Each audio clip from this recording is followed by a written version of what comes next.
ಧನುರಾಶಿ, ಮಧ್ಯಾಹ್ನದ ನಂತರದಲ್ಲಿ ಸಮಯ ಚೆನ್ನಾಗಿದೆ. ಏನಾದರೂ ಮಾಡಬೇಕು, ಯಾವುದಾದ್ರೂ ಒಳ್ಳೆಯ ಕೆಲಸಕ್ಕೆ ಹೋಗಬೇಕು, ಅಥವಾ ಇನ್ನೇನೋ ಒಂದು ಸಂಕಲ್ಪ ಇದೆ ಅನ್ನೋದಾದರೆ ಮಧ್ಯಾಹ್ನದ ನಂತರದಲ್ಲಿ ನಿಮಗೆ ಒಳ್ಳೆಯದಾಗ್ತಕ್ಕಂತಹ ಸೂಚನೆಗಳು ಹೆಚ್ಚಾಗಿದೆ. ಧೈರ್ಯವನ್ನು ಹೊಂದಬೇಕು. ನೀವು ಯಾವುದೇ ಕೆಲಸ ಮಾಡೋದಕ್ಕೆ ಮನಸ್ಸಿನಲ್ಲೇ ಆಲೋಚನೆ ಮಾಡ್ತೀರಿ, ಆದರೆ ಧೈರ್ಯ ಇರೋದಿಲ್ಲ. ಧೈರ್ಯ ಇಲ್ಲ ಅಂತಾದರೆ ಏನು ಮಾಡೋದಕ್ಕೆ ಸಾಧ್ಯ? ಯಾವುದಾದ್ರೂ ಒಂದು ಸಾಧನೆಯನ್ನು ಮಾಡಬೇಕು ಅಂದರೆ ಧೈರ್ಯ ಬೇಕೇ ಬೇಕು. ಧೈರ್ಯಂ ಸರ್ವತ್ರ ಸಾಧನಂ. ಎಲ್ಲ ಕಡೆಗೂ ಕೂಡ ಅದೊಂದು ಸರಿಯಾದಂತಹ ಮಾನದಂಡ ಅಂತ ಇದ್ದರೆ ಅದು ಧೈರ್ಯ. ಹಾಗಾಗಿ ಧೈರ್ಯವನ್ನು ಇಟ್ಟುಕೊಂಡು ಧೈರ್ಯದಿಂದ ಎಲ್ಲದಕ್ಕೂ ಕೂಡ ಹೋರಾಡಬೇಕಾದಂಥದ್ದು.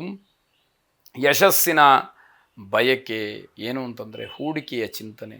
ಎಲ್ಲಾದರೂ ಹಣವನ್ನು ಇನ್ವೆಸ್ಟ್ ಮಾಡಿದರೆ ನನಗೆ ಲಾಭ ಬರುತ್ತೇನೋ, ಇದರಿಂದ ನಾನು ಆರಾಮಾಗಿರ್ಬೋದೇನೋ, ಈ ಒಂದು ಭ್ರಮಾಲೋಕದಲ್ಲಿ ಬದುಕುವಂತಹ ಪರಿಸ್ಥಿತಿ.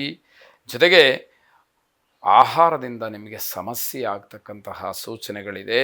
ನೀವು ಹೊಸ ವಾಹನವನ್ನು ಖರೀದಿ ಮಾಡ್ತಕ್ಕಂತಹ ಸಾಧ್ಯತೆ ಹೆಚ್ಚಾಗಿರುತ್ತೆ. ಈ ಎಲ್ಲ ದೃಷ್ಟಿಯಿಂದ ಮಿಶ್ರ ಫಲಗಳು ಹೆಚ್ಚಾಗಿ ಕಾಣ್ತಾ ಇರತಕ್ಕಂಥದ್ದು. ಈಶ್ವರ ಪರಿವಾರ ದೇವತೆಗಳನ್ನು ಪ್ರಾರ್ಥನೆ ಮಾಡಿ. ವಾಹನಗಳೂ ಇರುತ್ತೆ ಅಲ್ಲಿ, ದೇವತಾ ಭೇದವೂ ಕೂಡ ಅಲ್ಲಿದೆ. ಈಶ್ವರ, ಪಾರ್ವತಿ, ಗಣಪತಿ, ಸುಬ್ರಹ್ಮಣ್ಯ ಅವರವರಿಗೆ ಅವರದ್ದೇ ಆದಂತಹ ವಿಭಿನ್ನ ವಿಚಿತ್ರವಾದಂತಹ ವಾಹನಗಳಿವೆ. ಇವೆಲ್ಲವನ್ನು ಸಮಷ್ಟಿಯಲ್ಲಿ ಸೇರಿಸಿ ಪ್ರಾರ್ಥನೆಯನ್ನು ಮಾಡಿ ಶುಭವಾಗಿ. ಮಕರ ರಾಶಿ, ಪ್ರೀತಿಸಿದವರಿಂದ ವಂಚನೆಯ ಸೂಚನೆ. ಯಾರನ್ನು ತುಂಬ ಪ್ರೀತಿ ಮಾಡ್ತಿರೋ, ವಿಶ್ವಾಸದಿಂದ ನೋಡ್ತಿರೋ, ಅವರ ಬಿಟ್ಟರೆ ಬದುಕೇ ಇಲ್ಲ ಅನ್ನುವಷ್ಟರ ಮಟ್ಟಿಗೆ ನೀವು ಅವರಿಗೆ ಪೂರ್ಣವಾಗಿ ನಿಮ್ಮನ್ನು ಅರ್ಪಣೆ ಮಾಡಿಕೊಂಡಿರ್ತೀರೋ ಅಂಥವರು ನಿಮಗೆ ವಂಚನೆಯನ್ನು ಮಾಡುವಂತಹ ಸಾಧ್ಯತೆ ಇದೆ ಅಂತಾದಾಗ ಆಗುವಂತಹ ಆಘಾತ ತಡ್ಕೊಳ್ಳಲಿಕ್ಕೆ ಆಗದೇ ಇರತಕ್ಕಂತಹ ಪರಿಸ್ಥಿತಿಯನ್ನು ಗಮನಿಸಬೇಕು. ಆಸೆಗಳಿಗೆ ವಿರುದ್ಧವಾದಂತಹ ವಾತಾವರಣ. ನೀವಿನ್ನೇನೋ ಅಪೇಕ್ಷೆ ಪಡ್ತೀರಿ, ಅಲ್ಲಿ ಇನ್ನೇನೋ ಬೇರೆ ಆಗತ್ತೆ. ಆಗ ವಿಚಿತ್ರ ಅಂತ ಹೇಳಿ ಅನಿಸುವಂಥದ್ದು. ನಂಬಿಕೆ ದ್ರೋಹಕ್ಕೆ ಪಾತ್ರರಾಗ್ತೀರಿ, ವಂಚನೆಗೆ ಒಳಗಾಗ್ತೀರಿ.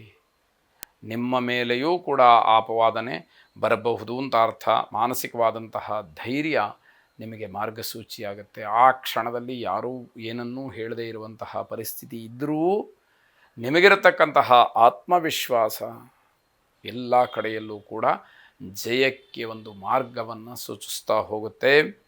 ವಿದೇಶ ಪ್ರಯಾಣದಲ್ಲಿ ಸ್ವಲ್ಪ ಮಟ್ಟಿಗೆ ಗೊಂದಲ ಅನ್ನುವಂಥದ್ದು ಕೆಲವರಿಗೆ ಅನ್ವಯವಾಗುವಂಥದ್ದು. ಎಲ್ಲ ಕಡೆಯೂ ಕೂಡ ಅಪಮಾನವಾಗುತ್ತೆ.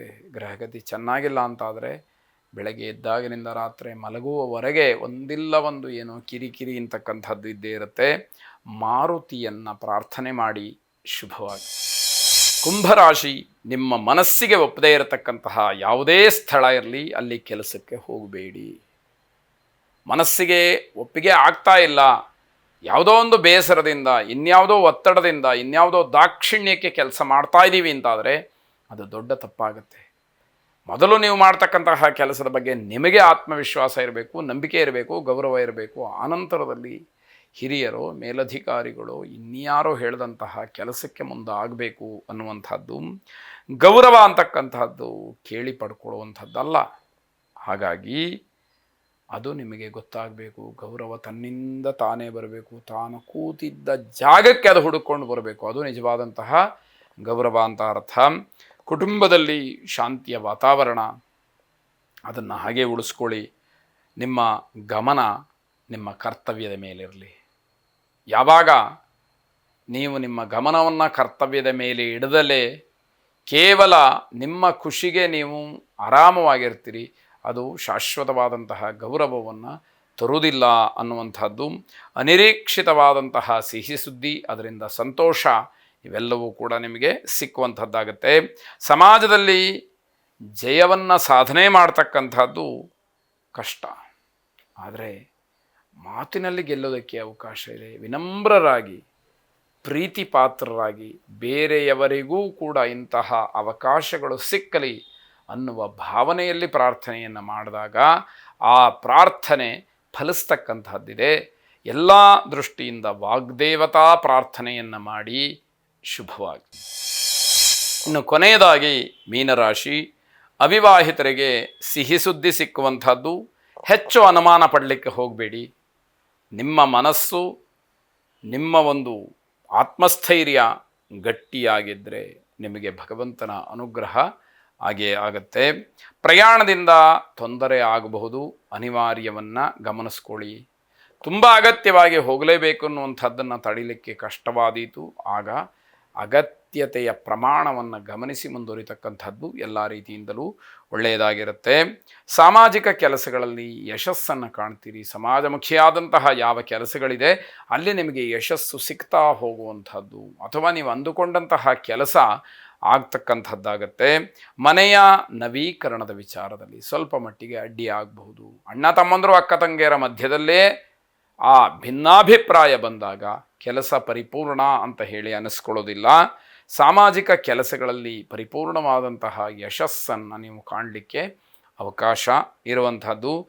ನಿಮ್ಮ ನಾಯಕತ್ವದ ಒಂದು ರೀತಿಯನ್ನು ಪರೀಕ್ಷೆ ಮಾಡಿಕೊಳ್ಳಿ. ನಾನು ಈ ಕೆಲಸಕ್ಕೆ ಯೋಗ್ಯನಾ ಅನ್ನುವಂಥದ್ದು ಪ್ರಶ್ನೆಯಾಗಲಿ, ಅದು ನಿಮಗೆ ಮತ್ತಷ್ಟು ಆತ್ಮಸ್ಥೈರ್ಯವನ್ನು ತಂದು ಕೊಡ್ತಕ್ಕಂಥದ್ದಾಗುತ್ತೆ. ನಿಮ್ಮ ನಾಯಕತ್ವದಲ್ಲಿ ಹಲವಾರು ವಿಚಾರಗಳು, ಹಲವಾರು ಕೆಲಸಗಳು ಆಗುವ ಸೂಚನೆಗಳು ಕಾಣ್ತಾ ಇದೆ. ಬುದ್ಧಿವಂತರ ಸಹವಾಸದಿಂದ ನಿಮಗೆ ಸಂತೋಷ ಸಿಕ್ಕತ್ತೆ.